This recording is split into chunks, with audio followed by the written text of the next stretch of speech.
Hey everyone, it's Horror Free for All, and I hope you're doing well today.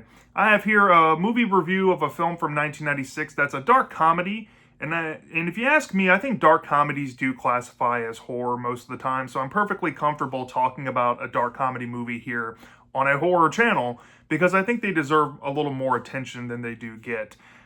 This was released by Morgan Creek. It was written by Mark Steven Johnson, who was the writer of the Grumpier Old Men movies. And it was directed by Steve Miner, who a lot of you probably recognize as the director of three, iconic slasher movies.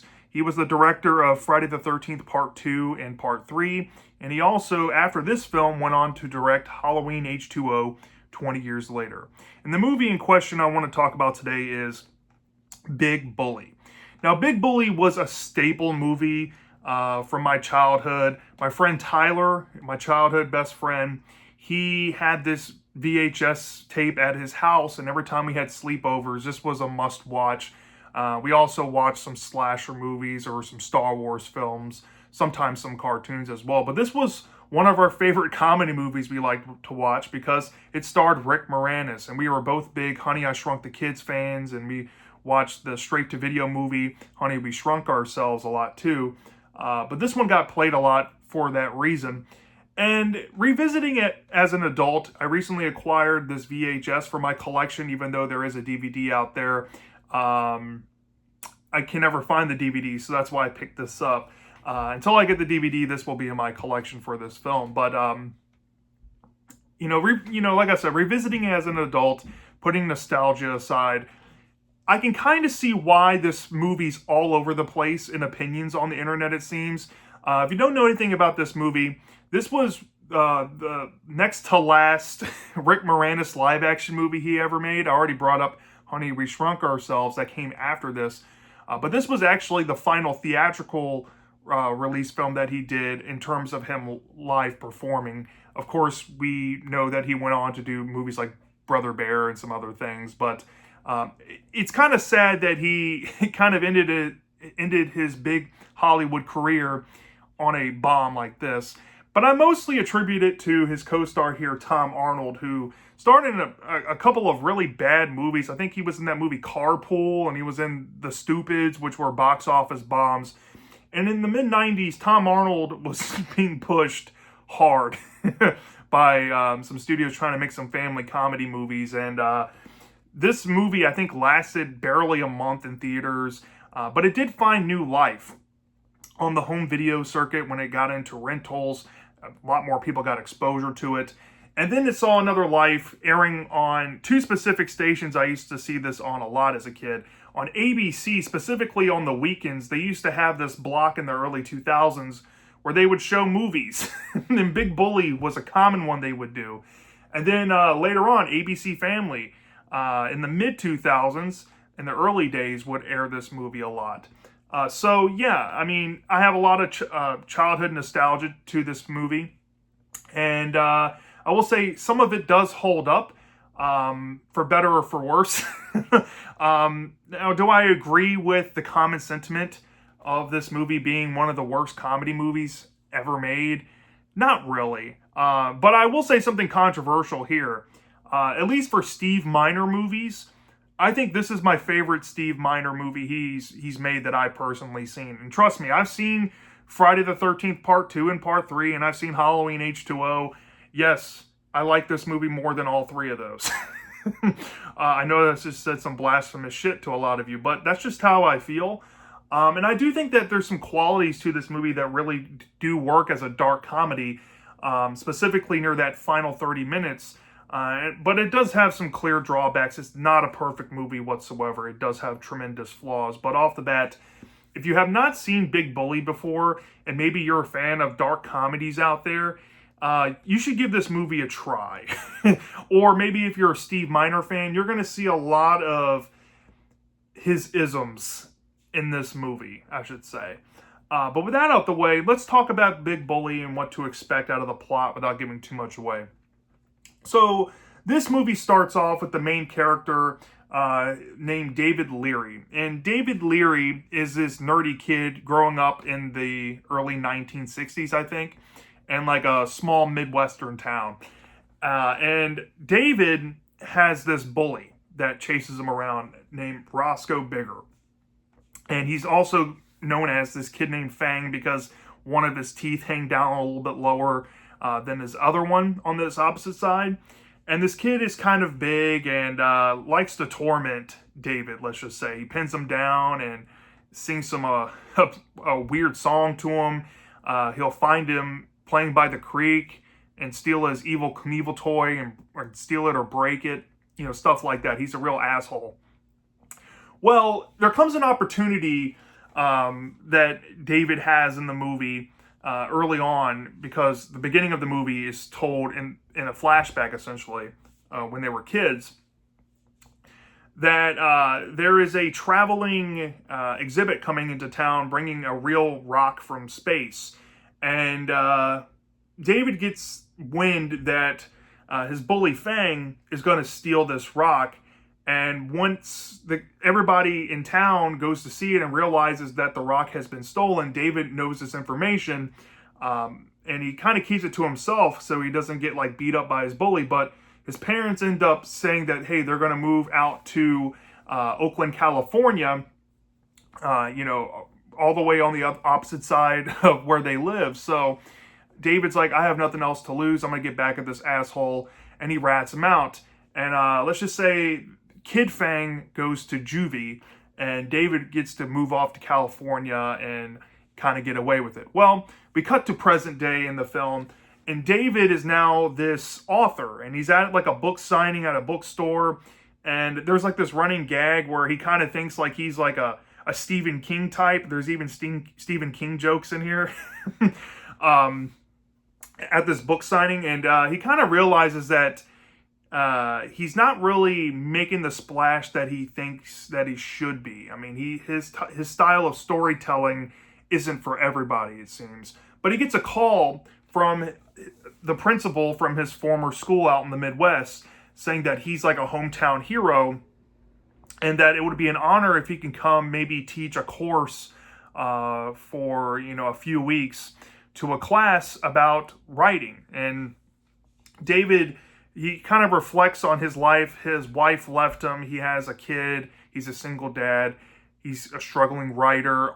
He's not that successful of an author. So he takes up the offer and moves back temporarily to his former hometown. And he gets acclimated, but his son doesn't seem to like moving here and all that. And you get into that, typical 90s stuff. But almost immediately, we get to see David go into the school that he grew up in, and he tries to return a book, and the librarian's like, all right, it's X amount overdue, you owe this amount of money for it. And it's cut and dry humor like that. But there is a woodshop teacher that mildly looks familiar to him, and once they get to talking, he notices the tooth in the mouth of this shop teacher, and he realizes that it's his childhood bully, Fang. And because Fang never really knew the identity of the person who ratted him out in the beginning of the story, David is petrified of this and petrified of the information getting out. But as the story goes along, David realizes that it's going to be kind of hard staying away from this guy, because once he gets put into the school, his son also attends the same school, but also Fang's son attends the school. But Fang's son is kind of like how David was when he was a kid, and David's son is kind of how Fang was. So it's the inverted bully trope thing going on with the kids. And this kind of forces, David to kind of bond with Fang's son. And his own son seems to kind of resent him for that. And that's kind of a reoccurring plot thing throughout the story. And also, the guy who plays Fang, Tom Arnold, as a grown-up, his family, they live out in a trailer, they have multiple kids, and they're all ornery, but the only kid that seems to be normal or nice that he kind of respects is the son that's being picked on by David's son. So that's a thing. Well, at a certain point of the movie, Fang uncovers the truth about David, and when that happens, this kind of flips a switch, let's just say, in adult Tom Arnold's brain. And like the back of this cover will show you, he has a kid on a table that, you know, is supposed to like trim down or sand down wood, and he has his head threatening him that if he acts out in class, something he's going to use that equipment on him, which plays into, you know, the adult Fang persona. I guess that he was changed from juvie as a kid. He's kind of quiet and soft-spoken now, and he doesn't really stand up for himself. But interacting with David and finding out that David is the kid that he used to bully kind of reinvigorates him and makes him want to be a big bully again. And the rest of the movie gets really dark from that point, where David is now being pranked by his former bully, and things keep escalating. I mean, there's a whole thing where, you know, Fang sets up some, like, goop on the floor to make him trip, and then, you know, pranks his coffee mug, and David goes to the principal, is like, hey, I'm being bullied by my own colleague, and they don't think to call the police ever, and that's kind of a plot hole thing, but, you know, it's kind of needed for this, for the joke humor, I guess. And it escalates even further with a really ridiculous chasing through the hallway. And then, you know, it kind of culminates in a final act where, let's just say, it gets very thriller-esque. If you've ever seen the movie Cape Fear, at least the remake with Robert De Niro, it kind of feels like that. On a dark, stormy night, David is now being chased, where he actually admits that, you know, the real reason why he turned Roscoe in to begin with, when Roscoe hears this makes him snap even further, and there's this whole thing where he's trying to hide in the gymnasium, but he lights the rope that David tries to climb to get away on fire, and there's an elaborate chase to this waterfall area that meant a lot to David as a kid that we saw early on. And we get some setup and payoff with all that, and pretty over-the-top climax and ending. And then once we get the resolution of all that, and we find out what actually happens in the back half, that may or may not involve an event in David's house, there's some kissing and making up, because this is a family movie after all. And then, of course, the ending implies that David's going to be moving back to California with his son, but he might have some people going to tag along with him. And that's essentially Big Bully in a nutshell. Now, here's the thing about Big Bully I think a lot of people are going to be kind of apprehensive for. This is a PG family comedy from the 90s. It can't go too dark with it, but I'll say this up front. For a PG, for a PG family comedy, this was surprisingly dark. And I kind of like it for just being ridiculous. You know, the mid-90s is not known for, you know, outstanding comedy. Some of my favorite comedies actually were family comedies from the 90s. Maybe towards the late 90s where we get into the adult comedy renaissance a little bit. That's when I start liking adult comedies more. But at least in terms of mid-90s, you know, you had Judd Apatow's Heavyweights, and then you have this. And in my opinion, I think this, the style of comedy here and the way it's displayed, there are some dry jokes that don't work, but there's some genuinely good humor here. And I'm going to be upfront about the ambiance of the movie. I think the movie's well directed by Steve Miner. I like the setting choices here. I like the contrast of how David lives and how Fang lives in their own personal lives. I think the outdoor segments of the movie are pretty well shot as well. And honestly, I think the sound score of the movie is really good too. So like the ambiance and the setting really set you in as well. And the mood of the movie really does show. The acting performances can be hit or miss, but I think the surprise show stealer of this movie is Tom Arnold. I think Tom Arnold has historically, as a celebrity, been that crazy, unhinged comedian guy, kind of playing the over-the-top, you know, persona that he has, you know, possibly on cocaine or something. But seeing his emotional range in this movie was very entertaining. And Rick Moranis, he's never really bad in anything he's in. He was pretty serviceable. The kid actors here were serviceable, if not a little bit cliche for the 90s. But yeah, I mean, their acting performances for the most part are fine here. There's even an appearance from Carol Kane of all people, who plays Tom Arnold's wife in this. She was fun when you saw her in the movie. Don Knotts, the legendary Don Knotts himself, played the principal in this film. From what I heard, they had another person in mind for this movie to play the principal. I think it was Mel Brooks, if I'm not mistaken, because supposedly the whole idea behind this movie, because Mark Steven Johnson and Mel Brooks and Rick Moranis were, kind of in cahoots with each other. They wanted Mel Brooks to be on it, but he had some other obligations that he couldn't make it, so they had Don Knotts fill the role here. And I will say this as well. The final 30 minutes of this movie is legitimately creepy, intense, and you wouldn't think that. Up until like the Kumbaya-ish ending, this was a blast. And I think that this movie would have been way better if it was up front like that the whole time. But still, I think that's the most memorable thing about this movie that a lot of people will take away is the build up to the climax. Yeah, so I think there's some strong positives with this movie. However, there are some negatives here.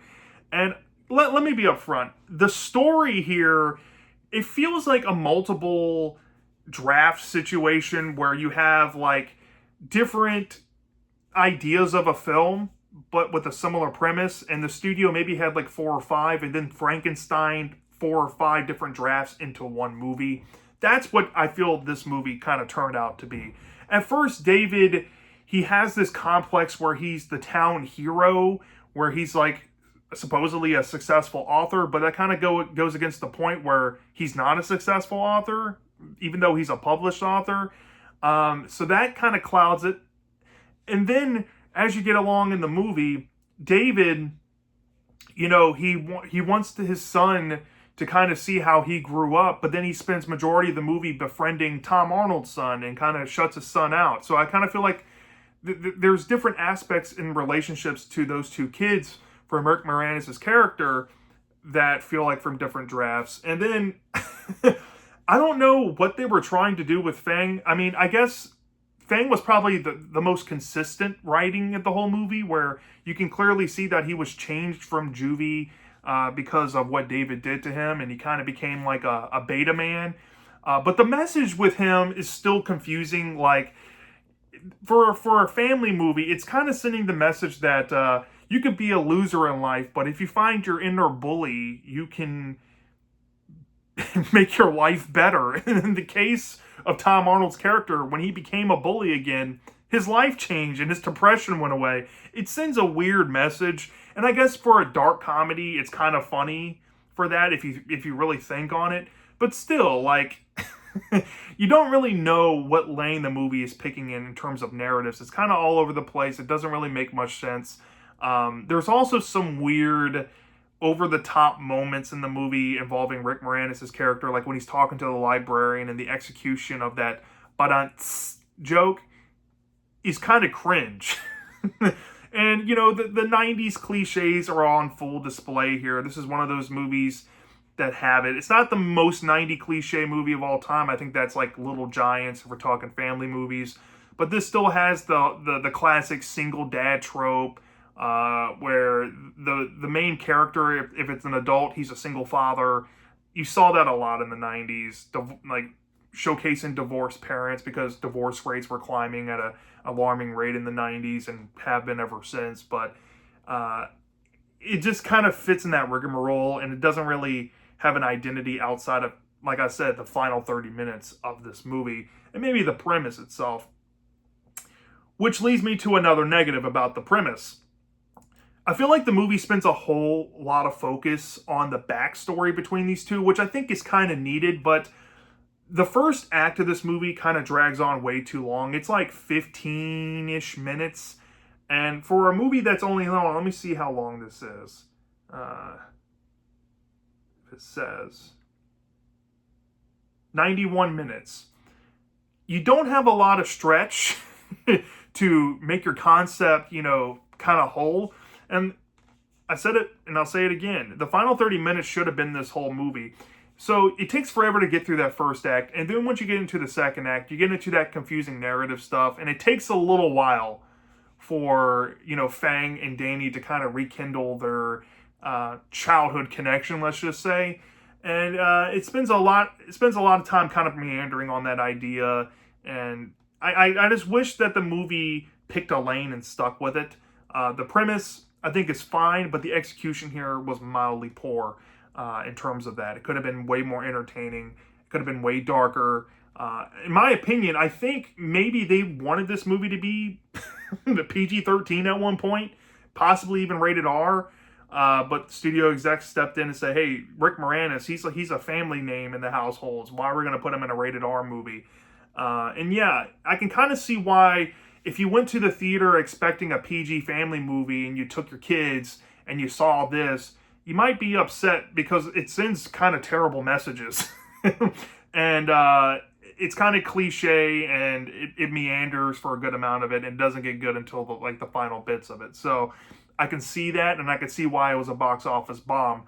But aside from that, all in all, if I had one last positive thing to say about it, I think this movie is still charming. I think for a dark comedy, it does work and it does what it needs to do. Like I said, I think this is Steve Miner's best movie he's made. And I know I'm being insulting to a lot of Friday the 13th fans, or maybe Halloween H2O fans out there who love Part 2, Part 3, and H2O. But I do think that when Steve Miner is, maybe experimenting around, he makes it more entertaining. And I definitely think that this movie kind of has that Halloween H2O effect, where the final 30 minutes are easily the best part of it. He's definitely a director that I kind of associate with for boring-ass movies. This can be boring, but it's not the most boring. I think it's the least boring out of the 4 movies I've seen from him in terms of pacing. If I want to be honest as well, I do think that there's aspects of Friday the 13th Part 2 that are better than this, but tell me you don't love the final 30 minutes of this movie. I can see if you hate the ending, but at least the build up to the climax and the climax itself, I think most people will love. It has that, like I said, that weird Robert De Niro Cape Fear vibe going for it, and it just kind of works. But nonetheless, Big Bully, it's a little charming movie. I mean, for a 90s movie, is it overhated? Yeah, I would say so. There's way worse comedies I've seen, especially in the 2000s. Good God almighty. This is not the worst comedy of all time. Stop the cap, people. This is pretty good, I would say, in terms of that. But if I'm being honest, I wouldn't say it's like full-on good. It's more like decent. You know what I mean? So from like a 0 to 5 star basis, I'd probably give this like a... maybe like a 3.25 out of 5 stars, which I think, maybe I'll go ahead and give this a 3.5 out of 5 stars, because I think Friday the 13th Part 2 is my second favorite of the Steve Miner movies, and I gave that, I think, a 3.5 out of 5 from memory, just all my headcanon. So, yeah, I'll give it the same score, but I think I like this just a tad bit more than Part 2. It's not going to be for everybody, I think. I think that if you have a dark sense of humor, or maybe you grew up as a, early to mid-90s millennial, you'll get the humor in this, because this was the kind of humor that they put in things when we were growing up. This is probably tailor-made for you, but if you're like anybody born after the year 2000, you're probably going to think this movie's lame as shit, or maybe if you're Gen X or before. So, yeah, I don't know. Maybe nostalgia plays a bias in it. I don't know. I still have a fun time with this movie as an adult, but it's not the greatest thing ever. But yeah, you all should go check this out. It gets a recommend from me. So yeah, that's my thoughts on 1996's Big Bully. Let me know down in the comment section if you've seen this movie before. Do you love this? Do you hate this? I'm dying to know. And I'll see you next time.